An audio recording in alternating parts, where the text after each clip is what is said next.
Thank you guys for joining me back here on the GSMC Chip Shot Football Podcast. And now getting to the biggest news, certainly of the day, probably of the entire week, and maybe, just maybe, depending on how the Jets do in the rest of the month of October, maybe the biggest news of the month. At least the most impactful one, I believe, because this move, I think, impacts so much. And the news I'm talking about, obviously, you can read it on your screen. The news broke this morning from ESPN's Adam Schefter that the New York Jets have made the decision to fire head coach Robert Saleh, a move that comes only after 5 weeks of the 2024 season. They have a 2-3 record right now, and after another bad-looking loss to the Minnesota Vikings, the Jets, their owner, Woody Johnson, felt like this was the appropriate decision to take to get this team back on track and looking like the team they all envisioned, right? And I understand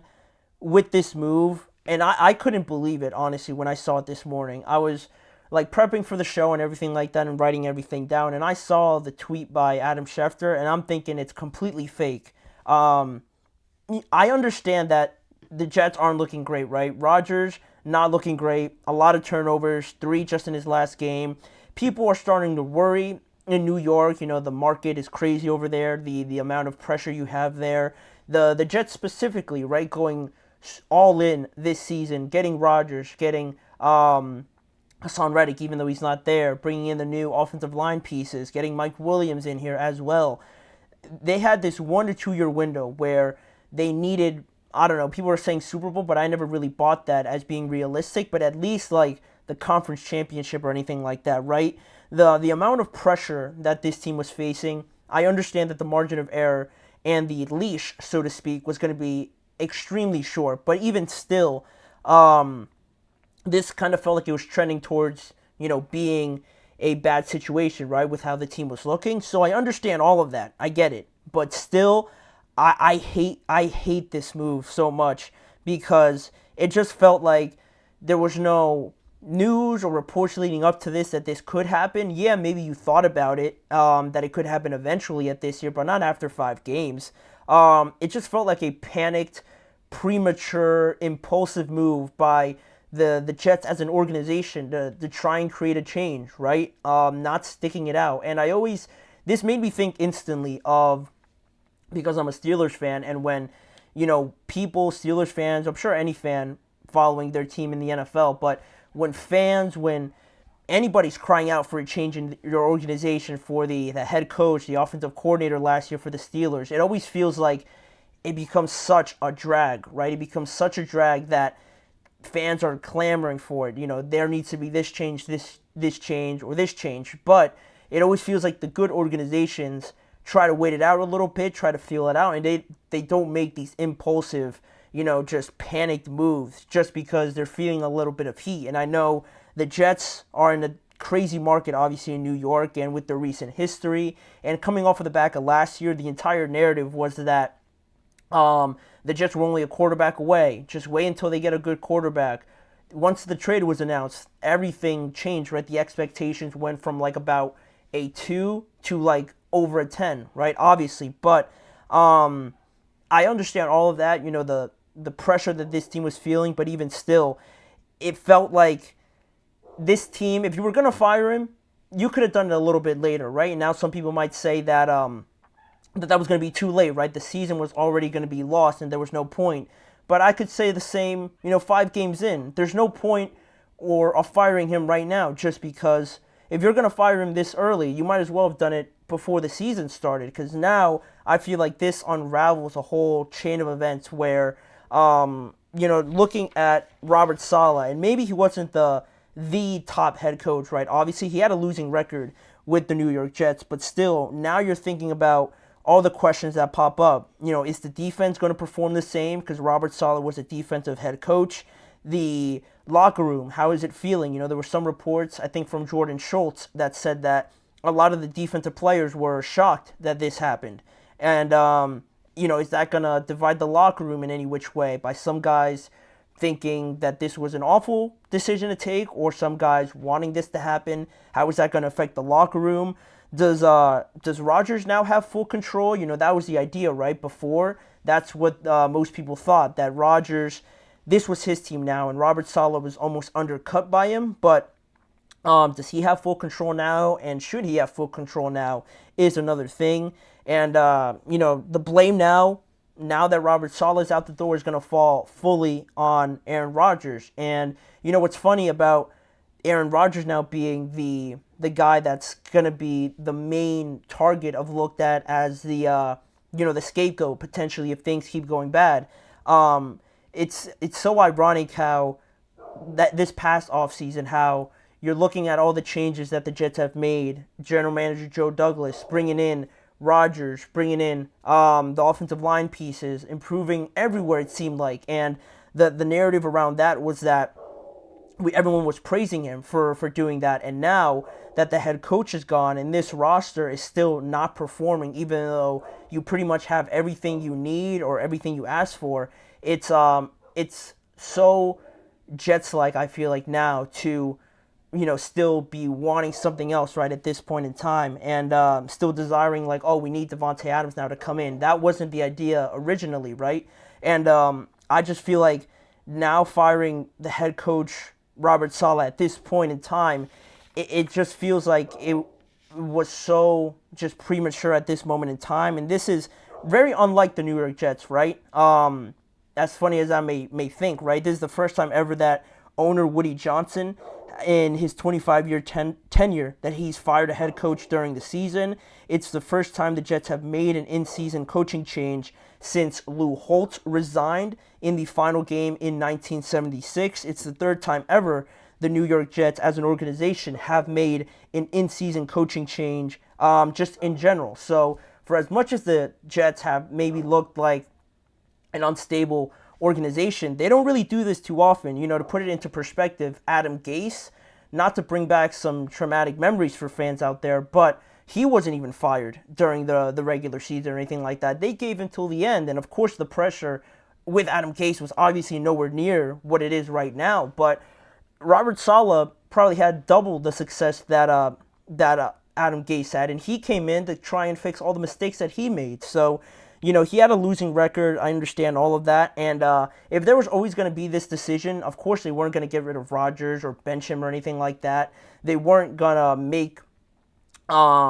they weren't going to get rid of Nathaniel Hackett, obviously, right? Because that's Aaron Rodgers' guy. So Robert Saleh was always going to be the first one up. But I just feel like I would feel better about this decision if it came a little bit later, right? Because you're 2-3 on the season. I know they haven't played well. The connection with Garrett Wilson doesn't look great.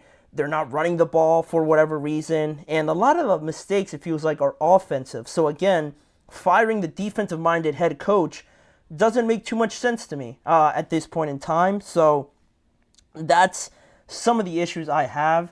Andre, welcome to the show. Guaranteed this is what Rodgers wanted. That could be the case. I haven't seen anything that mentions Rodgers being, a advocate for getting rid of Saleh, but we all saw the awkward interactions. I talked about it on here, Robert Saleh mentioning the cadence issue and how ridiculous I thought it was.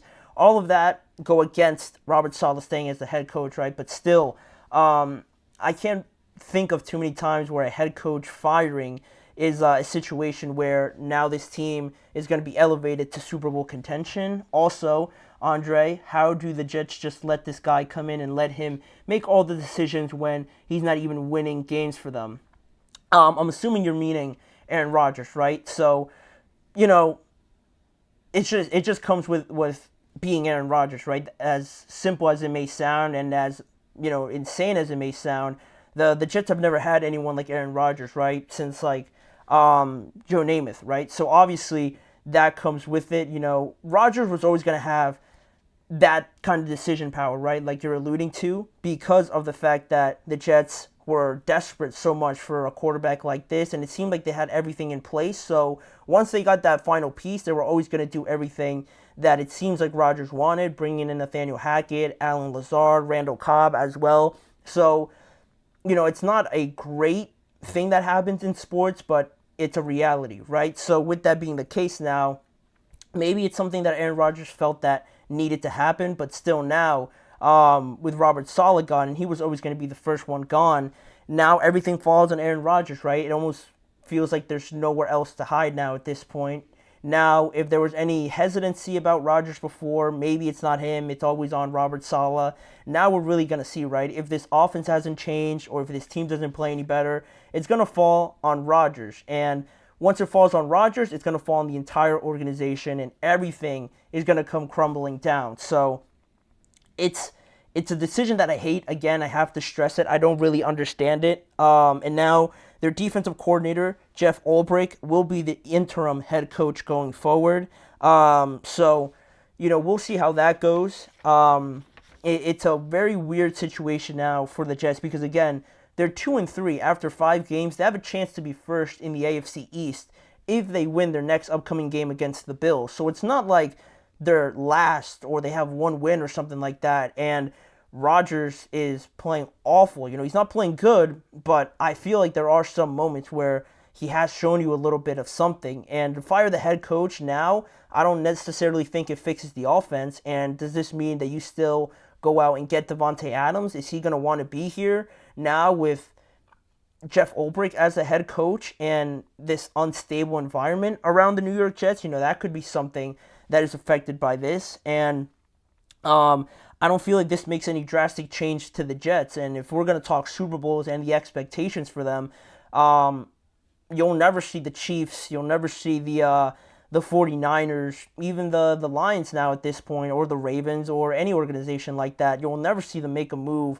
or have this circus of events happening in their organization. So to have this change happen now, and why I feel like it's so unnecessary, is because it doesn't get you anywhere closer to where you want to be. So I don't really see the point in doing all of this, at least through 5 games. Maybe if you lose the next one and the one after that, okay, then something needs to change. But I never felt that Robert Saleh was really the main culprit. It always felt like the game planning on offense, how much they used Breece Hall the last couple of weeks, throwing too much with Aaron Rodgers, not protecting him well enough. All these things I would have thought of first before we got to Robert Saleh, but I felt like this was the easy decision, the premature panic decision, like I mentioned before. And it's more of the Jets being the New York Jets, right? That same moniker that everyone uses, right? I think this just falls right in line with it, and I'm not a big fan of it. And now, if anything, increases the pressure more on this team. Now that you got rid of your head coach, right? Now what are you going to do? I think it puts more of an emphasis now in the next game to go out and perform, because if they don't, then, who's going to be looked on? It's going to be Aaron Rodgers, and then you have all of that criticism falling on him. And why does it fall on him? Because they decided to bring him in, and now you're questioning everything that you did to bring all of this big project together. You're questioning everything, and that's not what you need, being 6 games in at this point. So I'm not a big fan of it. Let me know what you guys think of it. Robert Saleh was going to be the first one to go, but still, I felt like it was so unnecessary to do it now. I thought it was fake, but the Jets are going a different direction. They just felt apparently that they needed to change something, and they felt like this could give them a spark. We'll see how that pans out on their Monday Night Football game when they face the Buffalo Bills. But that'll be that topic. We're going to move on to another not so positive quarterback situation in Cleveland. The Cleveland Browns drop another game to the Washington Commanders. We're going to talk about that, the Commanders and how impressive they are, but mainly the Browns. And should they bench Deshaun Watson going forward? The answer seems clear, but the Browns still remain very hesitant on doing so. So we're going to talk about that after this break. We'll be right back.